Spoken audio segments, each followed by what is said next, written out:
I was thinking about bands and musicians that have like weird stage names and stuff. I mean, I guess that's always been a thing. Yes. You know, Iggy Pop wasn't born Iggy Pop. Right. Alice Cooper wasn't born Alice Cooper. Even David Bowie. I mean, Bowie's not his given last name, right? Elvis Costello. Elvis Costello, that's another great example. Yep. But I just feel like nowadays, like young kids, they all have stage names. I mean, just recently, you know, I do this column for The Rumpus where I interview musicians about beloved objects. Okay. And, you know, just maybe in the last couple months, I've talked to Torres and Wise Blood and Sneaks. Mm-hmm. And, you know, now I just ask, like, but in the beginning I was like, should I just be like, hey, Sneaks? You know, like I didn't really know what the protocol was for something that pretty obviously is a stage name, but I'm not even sure if I can even assume that. Right. But it is kind of funny. And I think it is something that catches them by surprise because I'll call and I'll be like, oh, hey, is Natalie there or whatever? Right. And they're like, Mom? Right. But I can't be like, hey, Wise? Yeah, it just seems a little strange to me. I actually have a stage name of my own. I don't know if I've ever told you about it before. You have a stage name. I do. I got For what stage? Well, I'm waiting for the stage, but I've got the name. I'm ready. Right. I got the stage name in Nashville. I went down to Nashville to do some reporting on a piece that actually never got made. That's a whole other story. I hadn't been to Nashville before, so I did some research online about hotels that were kind of inexpensive, that weren't too far away. Have you been to Nashville? Nope. Nashville is like, there's a tourist core where they have like the Grand Ole Opry and all that other shit. Mm-hmm. And then there's this thing like that's called East Nashville. That's kind of like the Brooklyn of Nashville. Right. And then there was where we stayed, which online it looked like a Kimpton, but it turned out more to be like a Kimpton if it were designed by Walmart. And it was sort of off an access road near the airport. Got it. Okay. So it was super scary. And no offense, Nashville listeners, but I think you'll have to agree, compared with New York, there's a stunning lack of diversity, which is to say myself and the woman I was with were like the only people there who weren't very tall and very blonde and very fake tan. And we super stood out. So I go to check into this hotel and, you know, I'm like, hey, I'm here to check in. And they were like, okay, great. So I tell them my name. I'm Allyson McCabe. And they're like, looking. And then the woman's like, I'm sorry, but I can't find you here in our database. And I'm like, fuck, because I have to now jump to this interview I'm about to do. And I don't have time to straighten all this out. Right. So I said to her, well, look, I have this email. I mean, I have a confirmation. So, I mean, if you have any rooms available, like, can we just start over? Right. So she's like, well, I think we're all booked up. There's some kind of songwriters convention or something happening and blah, blah, blah. And I'm like, okay, now I'm starting to get pissed. And I'm like, well, I need to see a manager because I have confirmed a room here. Right. So she's like, well, would you mind showing me your phone? I want to check it out. I was like, yeah, here you go. And then she's like, oh, there you are, Ms. McCabe. Miss McCabe. I looked really gothic compared with everybody else in this hotel, and it just seemed so right at that moment that I was like, yes, I am. Yes, I am. Yes, I am. Yeah. Thank you. Does that mean I can check in now? Yeah. And did they let you? They did. Right. It's a whole other story. But yes, we did check in. Coming up on today's show, stories about reinventing yourself or at least trying to get right with who you really are. I'm Allyson McCabe. And I'm Kevin Wortis. And you are listening to Vanishing Ink.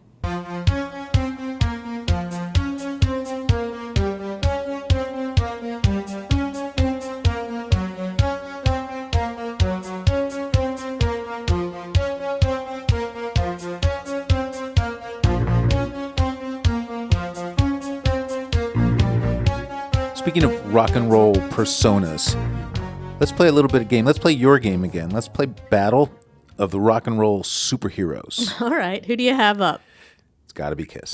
Okay. Yeah, I can't think of a more superhero-y band. All right. Hit me with Kiss. Okay, so here's what I'm thinking.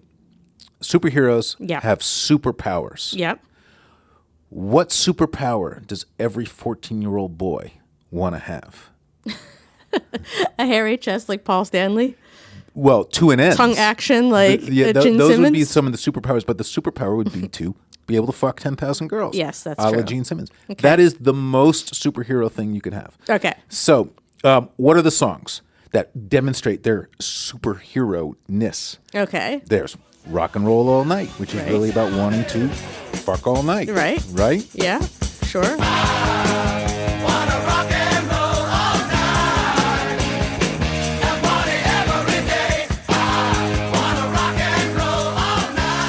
There's Beth, which is about wanting a girl to wait up all night while you do this. And then he goes, Beth, I hear you calling, but I can't come home right now because, me and the boys are, being superheroes right. out here. Right. And I'll be right home to you. I think I hear them calling.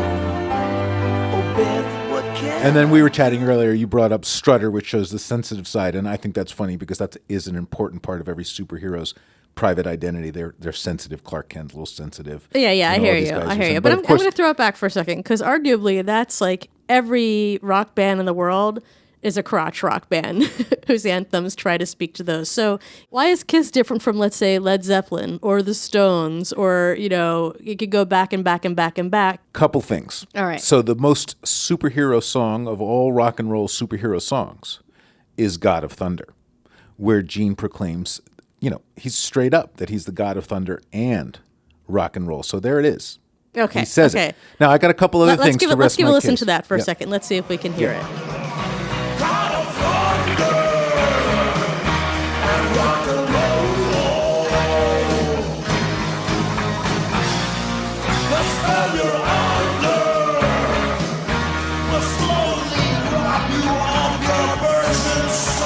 All right. I get it. So a lot of it is sort of like the self-proclamation aspect, right? So what he else says makes that you believe it. Yeah, sort of like Trump. They walk the walk, they talk the talk. Yes. But And they walk in those awesome, really high platform shoes. But there's a couple other things that really make a superhero a superhero. Okay. Number one, comic books. Mm-hmm. Right? I'm with you there. And number two, movies. Okay. So, of course, we have the comic books of Kiss. We've got Kiss Meets the Phantom of the Park, where the members of Kiss, or their stunt doubles, battle robots and exhibit various superpowers that actually... That's really interesting, because now you have like a stunt double for a stunt double. Oh, yeah. All right. Those superpowers Interesting. didn't include the ability to act. Without them, no powers. We're just ordinary human beings. Not quite. Okay, so this is hilarious. So they can't act, but Yeah, they that can't actually act. in some way gives them more credibility It as is there, superheroes. yeah. But according to the book Kiss and Cell, the making of a supergroup, the Now you're members citing. of Okay. the members of Kiss themselves despised this film for making them appear buffoonish. Okay. And for years after its airing, no one working for the group was permitted to mention the film in their presence. Okay. So, humility maybe as another important superhero persona, that quality. Right, and that goes back to Strutter. Let's listen to a little bit of Strutter, see if we can pick up on the sensitive side of these superheroes. Let's see here. I know a thing or two about her. I know she'll only make you cry. She'll let you walk the street beside her. But when she wants, she'll pass you by. Everybody says she's looking. You've done a good job of explaining why Kiss would appeal to 14-year-old guys, but what about the rest of the population? Or guys who are no longer 14 but still go back and love Kiss? Because I think that's where your argument's going to... Costumes, superpowers, Okay. proclamation, capes, comic books, movies, All right. superhero band. All right. What do you got? All right. Well, I got a Subway series for you. Okay. Because my band, like Kiss, is also from Queens. Okay. Can you guess who I'm talking about already? I kind of can, but that's just because I know you well. I'm going to quote from the first press release of this band written by Tommy Ramone that Forest Hills, where these guys are from, it's a place where they produce musicians, And superheroes. dentists, degenerates, and the Ramones are a little bit of all of those. And I think that's totally right. So straight You know away. who else is from Forest Hills? Spider-Man. Spider-Man. That's right. Peter Parker. That's correct, right. correct. Although now you're helping me out here. Because I think, in a way, the Ramones are the anti-Kiss. I mean, their whole superhero thing comes from really not being heroic at all, but being like regular, everyday losers. Absolutely. 2016 was a great year for the Ramones. It's the 40th anniversary, of course, of their debut album. They had a big retrospective at the Queens Museum. And they also had the intersection right outside of their high school in Forest Hills, renamed the Ramones Way. I was there for that, covered that for NPR. I'm going to play a little bit of tape. One of the most popular phrases associated with Ramones outside of the 1, 2, 3, 4 and the hey ho, let's go is the famous chant, gabba gabba hey. While those lyrics are found at the end of the song, Pinhead, it's the opening lyrics, which are similar, that I'm going to turn our attention to this morning. I think this is hilarious. What we're hearing now is this dedication ceremony. This is the assistant principal of Forest Hills High. The song opens, anybody? Gabba gabba, we accept you, one of us. I surfed the internet to see if there was any true meaning to the opening lyrics, and I could not find any definitive tie in it to my interpretation. To me, these lyrics are about acceptance. So, see, he's like totally trying to redeem this band. Like, oh, he's saying that this band, all their songs is about, you know, being accepted. It's like an anti-bullying thing. That I kind of think is bullshit. Now I'm going to give you Mickey Lee, which of course is the late Joey Ramone's brother. And Mickey is a great guy. He's always about preserving the Ramones legacy. So here's him at that same ceremony talking about, now I want to sniff some glue. Now I want to sniff some glue. And now I want to have something to do. So, you know, the Ramones were misunderstood because of things like that. You know, take those words at face value, and it's just a song about drugs. And but if you look under the surface, you see the symmetry to the kind of lyrics that led to hip hop bands using the same kind of lyrics of life. And there is a meaning under the surface. All right. Look, with all due respect to Mickey Lee and to the assistant principal of Forest Hills High, I do beg to differ. I mean, for me, the Ramones is all about fun. I'm going to give you Exhibit A. I'm going to give you a demo version of the song, You're Gonna Kill That Girl. I love this song. I saw walking down the street. He jumped and he knocked her off her feet. And then I knew it was the end of her. 1, 2, 3, 4. It's gonna kill that girl. It's gonna kill that girl. It's gonna kill that girl tonight. This song is really one that demonstrates how much they really were drawing from actually other musical traditions, in this case doo-wop. I mean, it's straight up doo-wop song, really, underneath all that other stuff that's happening. And a lot of people have talked about how they were influenced by doo-wop and girl groups. Later on, they go on to work with Ronnie Spector. But actually, they also influenced a ton of other people. So I'm going to give you this song by Beck. You might remember this one from a couple of years ago. Just a little snippet. This is the song Girl. And I know I'm gonna steal her right. She doesn't even know what's wrong. And I know I'm gonna make her buy. Take her where it all belongs. And I'm gonna steal her right. Nothing that I wouldn't try. And even though Girl is calling on his electronic stuff in the beginning and it has this Beach Boys kind of vibe going on, lyrically, it's totally in debt to the Ramones. I got you. I'm waiting for the bridge to superhero-dom. I'm getting there. All right. I'm getting there. Taking my time, setting this thing up. Yes, you are. Exhibit B.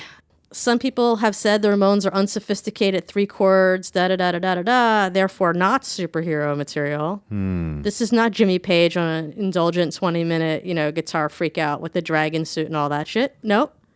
But actually, they were quite sophisticated. And if you look back to that debut album, they're using a lot of studio tricks. So, for example, artificial tape delay.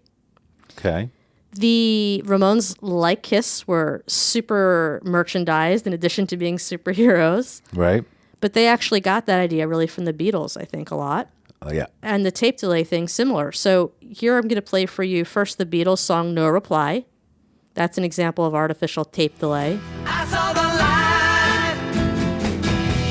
I know that you saw me as I looked up to see your face. And now I'm going to play you this song, which is written by Tommy Ramone. Hey, little girl, I wanna be your boyfriend.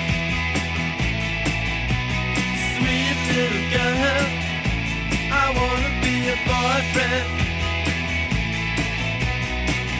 Do you love me, babe? Want to Be Your Boyfriend. I love the song. This is just a straight up love song. This is their strutter. This is their sensitive side. It is their sensitive side. Okay. It's just a straight up sweet love song, artificial tape delay. So they're more sophisticated in the studio than you would think. Okay. Super heroic to actually make something that is sophisticated appear unsophisticated. That's actually much harder to do than the reverse. And I'm going to give you my third. You know, before I became rich and famous working on Vanishing Ink with you, I used to teach at a little school in Connecticut. Yeah. And one of the things that we used to do all the time is bring in like famous authors, and most of them lived here in the city. So we would send a limousine for them, and they'd give like a talk in the classroom. And then in the afternoon, late afternoon, they would have these things called master's teas. Right. Instead of dorms, they had these residential colleges, and there was a senior faculty member that presided over these, and they would hold these teas. They were literally tea. When the person would come, and it was kind of like, remember that show Inside the Actors Studio with James Lipton? Of course. Okay. Yeah. Sort of like that, you know. Okay. Conversational. Yes, but like completely scripted and, you know, Right. totally just, oh, yes, I'm wonderful. And I always had this plan from day one of how my life would go. And lo and behold, it went that way. And now I'm collecting accolades. Right. Okay. I really wanted this woman to come. She had written a memoir. I really loved this book, and the author was not a typical person who would come on this grant, but I really wanted to make it happen. And so I brought her, and in the morning session, it went totally on script. But then we went out to lunch, and, you know, I already knew I wanted to leave Yale. I had wanted to leave for a while, and it was kind of getting to the end of my time there.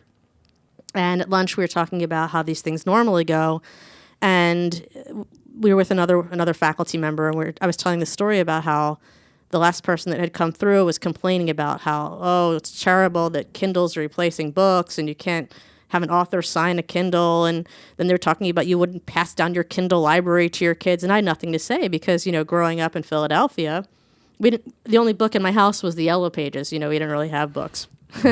But, you know, I didn't want to say that. And so she looked at me and she says, so what did you say? And I was like, well, I just said something like I was more into music when I was a kid. And she looked at me and she said, yeah, you should have told them, yeah, I was listening to the Ramones. And it was a great moment because I realized at that point, like, we got each other. So there was a little bit of space of time between lunch and this afternoon tea thing. Went for a walk and had a very honest conversation. And she went to the bathroom shortly before the tea. Not sure what happened in the bathroom, but I can say that she came out and at this tea said some stuff that isn't really shocking for our audience, but was very shocking for the audience there. So the woman who was leading the tea was wearing pearls, and she had this nice little page boy in a sort of twin set outfit. And then she asked if this woman, the author, could give some advice to young writers. And she said, well, rule number one is you never want to give the reader blue balls. And, you know, literally pearls were grasped and teacups were smashed. And you know, there were a few moments in there where I felt a bit like Tina Fey with my clipboard. It was 30 Rock, and she's my Tracy Morgan. But then I was just like, fuck it, this is awesome. Right. And there was a fancy dinner afterwards in which we both really let loose. It was almost like she was trying to challenge me to back up some of the things that I had said during our private talk. Right. And I just went for it because I didn't fucking care. Right. At the end of it all, the limousine whisked her back to the city, and I was left with the funders and the other faculty members. Right. And all the rest to clean up the mess. And there was hell to pay later, but it was like the best time I ever had at Yale in all of my years there. I got in my car, which I had parked right outside of this restaurant. I had left my radio on before this whole day started. And when I turned on the ignition, this song was what I heard. Oh, let's go. Aye, oh, let's go. Aye, oh, let's go. Aye, oh, let's go. The bumping in the straight line. You're going through a tight one. You keep the listen that mind.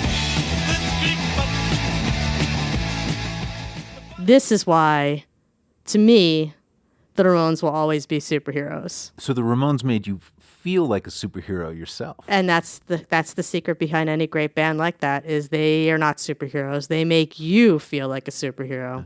That's a stretch. Whereas Kiss would be more of a classic Superman, Iron Man. Yeah. I mean, the thing about the Ramones Captain is America. anybody can be a Ramone. You just get the leather jacket, you put the hair on, you know, and you've got it. You know what I Right. mean? Like they're like that's like they're the Mets. The other guys are like the Yankees. I'll give you that. We looking for a winner here? I think we're looking for a winner. We're here. gonna have to ask the listeners to let us know Is it Kiss? Oh, no. Or is it Ramones? All right. You can vote at vanishinginknyc@gmail.com. Let us know what you think. And we'll let you know who won on the next episode. But for now, enjoy this montage of Kiss product commercials. Dunkin' Donuts knows it's not easy being a regular, everyday office worker. To prove it, we tried this experiment with Kiss guitarist Ace Frehley. Beautiful, Ace. But what about the P&L statement? I'll give you the P&L statement. We are looking good. Made for the regular, everyday folks. Delicious iced caramel latte. You've seen them, you've heard them. Now, for the first time, all the sheer excitement of Kiss is yours to capture with the Kiss Radio. Take Kiss with you. It's fun. Show your friends and be the first. Now. Hi, everybody. It's Gene Simmons. You're looking at me and my beautiful Axe bass.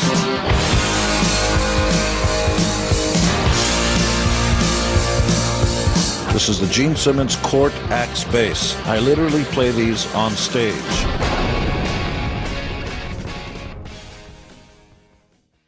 Recently, I had my mind set on these Japanese selvage jeans. You know, everything else on Levi's is super cheap and it's constantly on sale. It's never really the retail price. They're like, special code for you. And then, like, if you don't respond, like 15 minutes later, 40%, 75%. I started stalking them on their website because I would get those little teaser clickbait things. All right. There's always these exclusions, kind of like a Gap, and they're always excluding their leather goods or whatever. Anything you'd actually want. Absolutely. Hey, Kevin, do you have a certain attachment to any clothing that you wear? I pretty much wear the same thing every day. Black t-shirt, jeans, boots. What about you, Allyson? You know, I'm attached to all my clothing, and I hold on to it way too long, even after it goes way out of style. But I am happy to say that I have never owned a pair of mom jeans. Oh, I hear you laughing. Is that because you've got dad jeans? I don't think I have dad jeans, and sounds like you might. I'm not going to give you any opinion on mom jeans, but I do love this piece from John S. Hall on his love for one special pair of pants.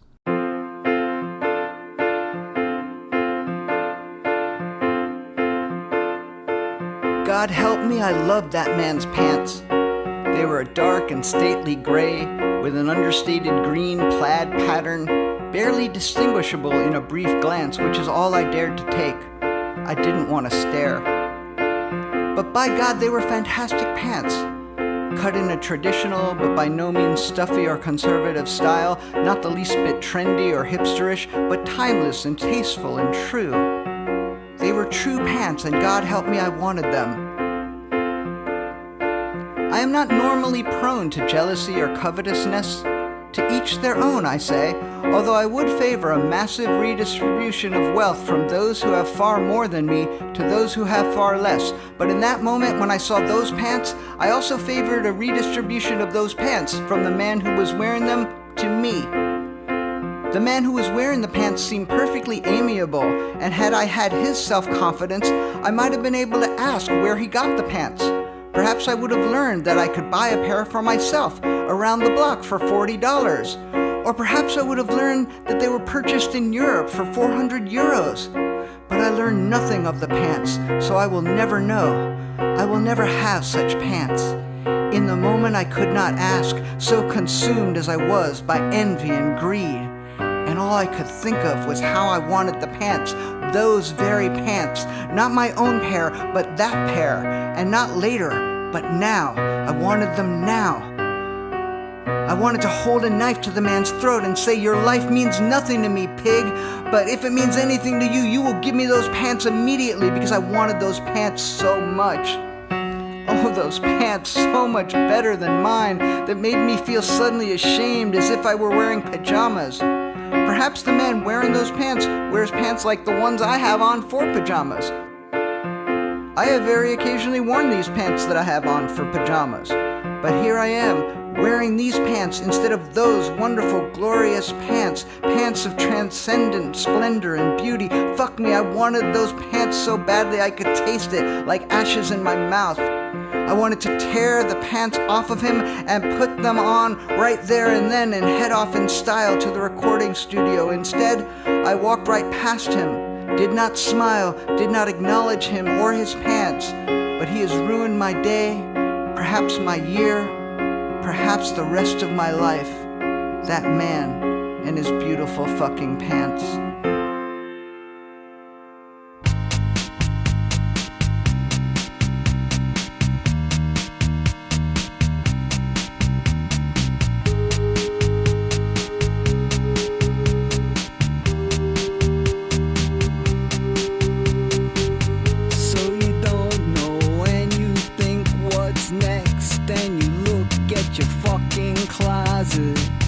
And you say, okay, closet, fucking closet, why the fuck not? So, closet.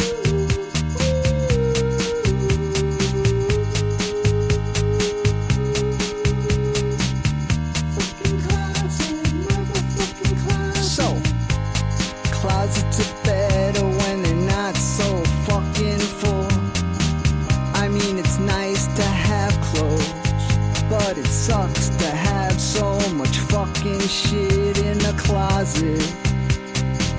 Shit that you're never gonna wear again. So much of that shit that you can't find a fucking thing you would actually wanna fucking wear. Am I right? Of course I'm fucking right. Patti Smith wore them, so did the Sex Pistols, the Ramones, and Kurt Cobain. I'm talking about Converse's Chuck Taylor All-Stars, the ultimate anti-style statement that became a fashion icon among punks by sheer virtue of being cheap and ugly. In my adolescence, the only acceptable Chucks were the black high tops. Colors, especially when mismatched, were strictly for the top 40 kids. As I got older, I clung to these judgments, resisting Converse's attempts to co-opt the very soul of rock and roll, with new pre-ripped patch and otherwise pseudo-distressed pairs, not to mention the pricey limited edition band tribute models. Even more blasphemous were the versions designed by John Varvatos and sold in a Tony's storefront on the hallowed ground once occupied by CBGB. But lately I've discovered that, like ripped jeans and fading tattoos, those old Chucks don't necessarily improve with age, or perhaps more to the point, I'm no longer at the age when they improve me, at least physically speaking. Is it any coincidence that as we Gen Xers have reached our middle years, Converse has issued an all-new Chuck Taylor All-Star? Without my reading glasses, the new Chuck Taylor 2 looks the same as the old original Chucks, but the new model includes no less than 16 different alterations, all designed with my podiatric comfort in mind. Is this another new Coke? Hi, Max Headroom here with... This is my guest. I heard you were big time in the old pop biz. Well, I'm going to take that as a no comment. So, nitty-gritty time. What I'm talking about, and you're not, is that more people prefer the new refreshing taste of Coke over Pepsi. Or worse, a sartorial comb-over akin to the new Levi's? All women are so powerful and so incredible and so unique. I find that when I see women that are just comfortable in their skin, whoever that is, however that is, in whatever way that manifests itself, it's beautiful. I'll admit I almost fell for the All-Wah, another new model with a built-in wah-wah pedal. That would be great if I'm interviewing Jay Mascis.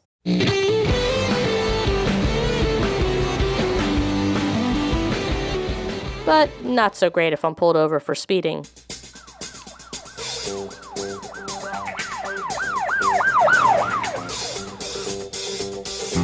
Sorry, ma'am, but I'm going to need to see your license and registration. I finally discovered a solution, the new Chuck Taylor 70s model. They look a lot like my old Chucks, but the rubber foxing is a little higher, the canvas is a little thicker, and there's visible stitching on the sidewall.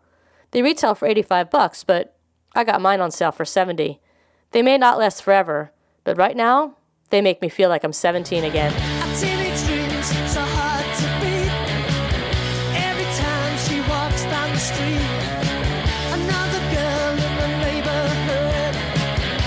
She was mine, she looks so good.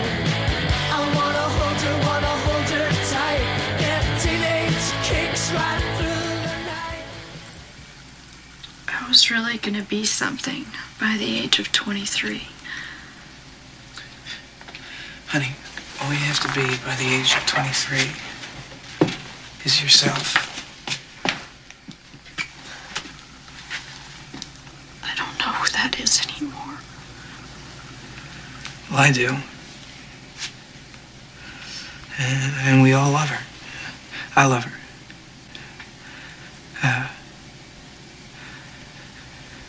She breaks my heart again and again, but I love her. So, hey, Allyson, thinking about our conversations today, maybe it's about just getting more comfortable with being yourself. But what does that mean? That's a good question. I mean, I thought by now I would have had it totally figured out. You don't feel like you got to figure it out? I feel like there's so many things in life, Kevin, and I just find that I'm just going back over the same ground with like slightly more wisdom, but mostly just more experience. Are you getting more comfortable with the notion that you just haven't figured it out? Maybe that's what one becomes more comfortable with. I don't know, but you know what? I'm going to ask my friend Katherine Booth because I think she might have some answers. So the last time I held a mic like this, I was in my band in college. We were an all-female rock band. Before they were, like, cool, you know? I mean, like, before it was a thing. Not that they weren't a thing, but we were called Honey. Is that not, like, the best name for an all-female rock band? Yeah, no, it was 2 shows. We practiced a lot in a friend's basement. And then it was sort of like the pet project of the drummer for Papas Fritas. It was short-lived. It didn't really work out. I remember I wore, like, a striped shirt to the Middle East. It didn't really work. It didn't come together, that striped shirt.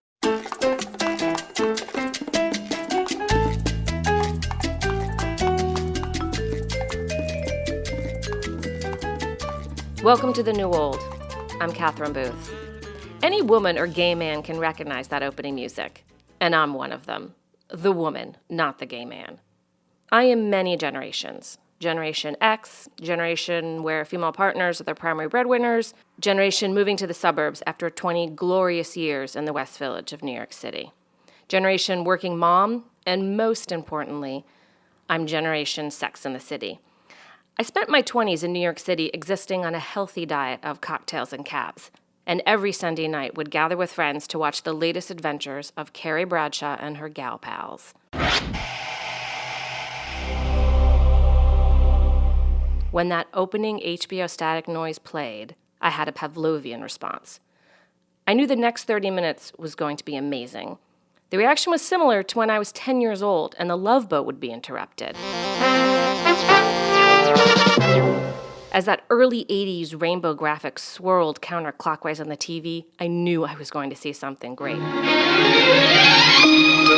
Tonight, our stage is set for fun with Rudolph, the red-nosed reindeer, and Frosty the Snowman. It might have been the only time my brother and I stopped fighting. I no longer live in New York City. I'm in Westchester, the suburbs. I'm older, 45, and I can't wear heels anymore due to the arthritis in my foot. How did that happen? Yet, when I turn on my television, Carrie Bradshaw's back. But she's different because her name's Frances and she's married to some rando that's not big and wasn't even on the show. You spent last Christmas fishing in Alaska. No, hang on a second. That's the only time of the year that the Chinook salmon run in those numbers, and you said you didn't mind. I didn't mind. It was the best Christmas I have had in years. You're welcome. Sometimes I come home from work and I'm happy. I actually feel happy. And then I see your car there parked and I realize you're home and my heart sinks. I'm totally confused, which gets to my point. I want to save my life while I still care about it.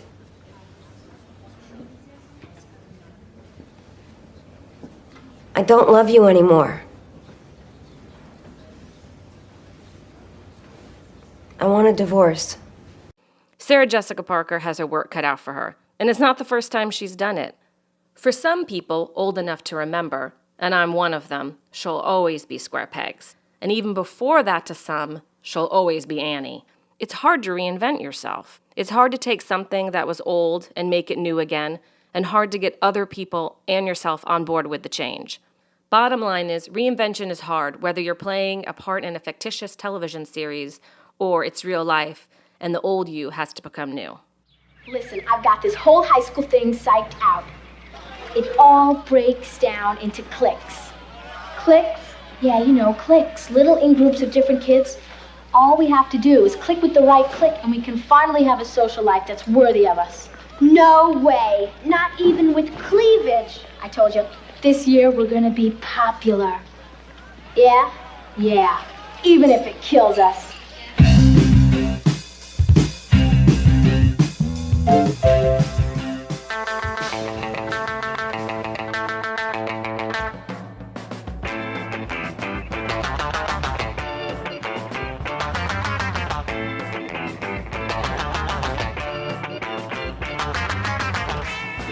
Today's scribblers include John S. Hall, the American poet, author, and musician, perhaps best known for his work with the avant-garde band King Missile. John has a new band, Unusual Squirrel, which you'll be hearing more from on this show. And introducing Katherine Booth.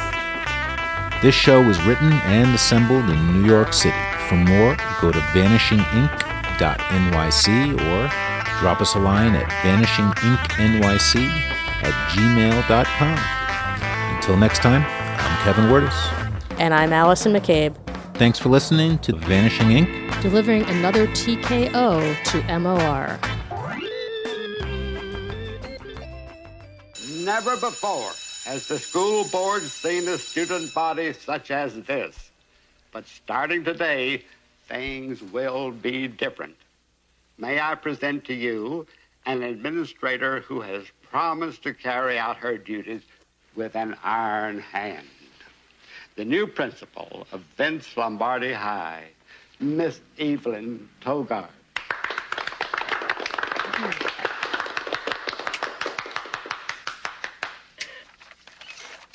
Thank you. Members of the board, as we stand on the threshold of a new decade, we must face harsh reality. Our educational system has become far too permissive, as that famous scholar once said. My darling Evelyn, how I long for the feel of your luscious thighs. Hi, everybody. I'm Rip Randall, and this is Rock and Roll High School.